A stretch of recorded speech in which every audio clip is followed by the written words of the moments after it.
Thank you so much, Mr. Capatto.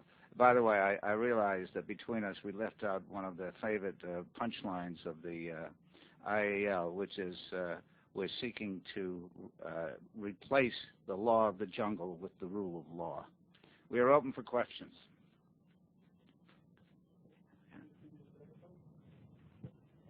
Hi, Kelly Patrick, Globe and Mail. This is a question for Senator Nolan.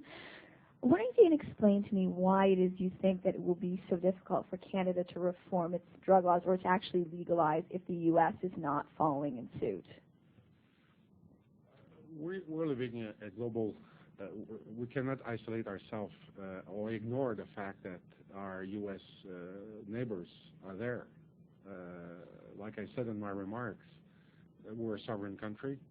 And but as a sovereign and responsible country, we have to nurture that close relation we have with the Americans. It's not because we think that we're right that we cannot provoke a similar debate in the United States. Basically, what I'm saying is it's not really important now to try to change the law, What's important is to stimulate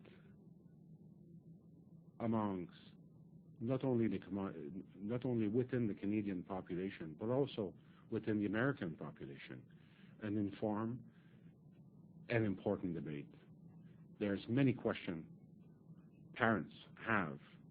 Their daily concern with in some case, abuse of substance by their children, and they want some answers. So they want to be part of that informed debate. Canada is already having that debate. You and me have read those numbers during the weekend, and that 14% of Canadians only supporting the status quo prohibition is a manifestation of that debate taking place in Canada. We want that debate also to take place in the U.S. Canada and the U.S. will move together, responding to the will of their population. If I could just add a point, my hope is that Canada leads the way beyond what the U.S. is doing, even though there are many of us in the U.S. who have been working for years to do two things: to change U.S. policy and to really fight the arrogant imposition by the U.S. of its policies on other countries. Other questions? Would you identify your... My name is J.J. Smith. I'm a reporter with Substance Abuse Funding News. And the reason my question is, if the United States were to change its policies, what should it emphasize? Treatment, interdiction? Can you clarify on that, please? I guess you're talking to me. My feeling is that interdiction is a loser's game. Treatment is certainly helpful. Information is more important. Prevention is important, but I think most important is the idea of eliminating drug prohibition, which will start major changes throughout the drug universe.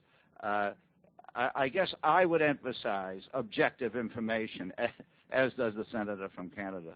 I think that our drug policy, which got me into it 30 years ago, is based on a mass of misinformation, outright lies, and hysteria. And that's the reason I got so-called hooked on the field. If I can add to that, prohibition laws doesn't work. We've reported that in September. No matter what prohibition laws you adopt, it will not affect pattern of use. Now, the state must intervene. And for us in Canada, treatment of course, is needed. No matter what you do, you will need treatment. But for the main objective is responsible and intelligent and respectful prevention. What do we mean by that? Respect for those that are going to hear that prevention.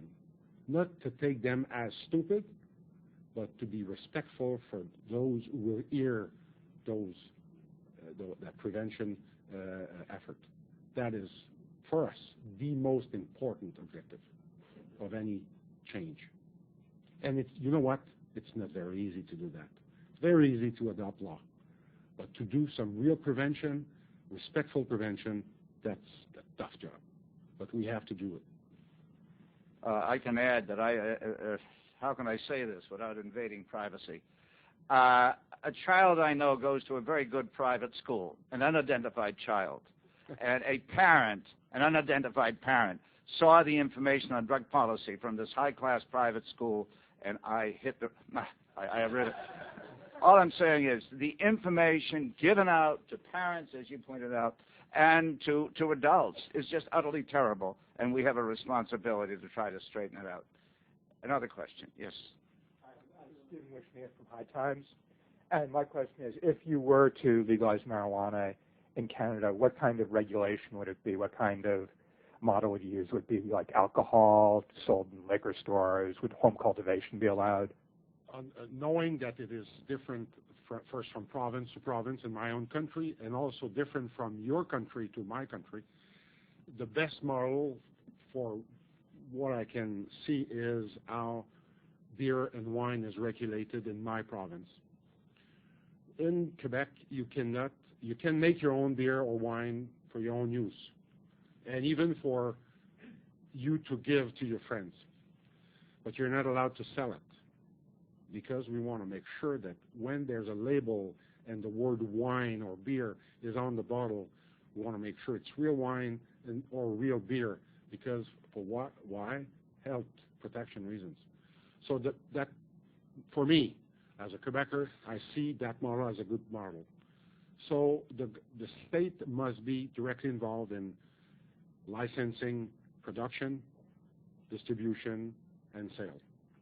Of course, consumption will be regulated, the age, the threshold of when you can start using it, always keeping in mind that you are creating a prohibition if you establish a threshold, and you will have people going across the prohibition. But that all, the Quebec model on control of beer and wine is a very good model. It's not exactly the model I see on the street here. Liquor can be sold everywhere at any time, so we don't have that in my province. It's highly controlled and regulated.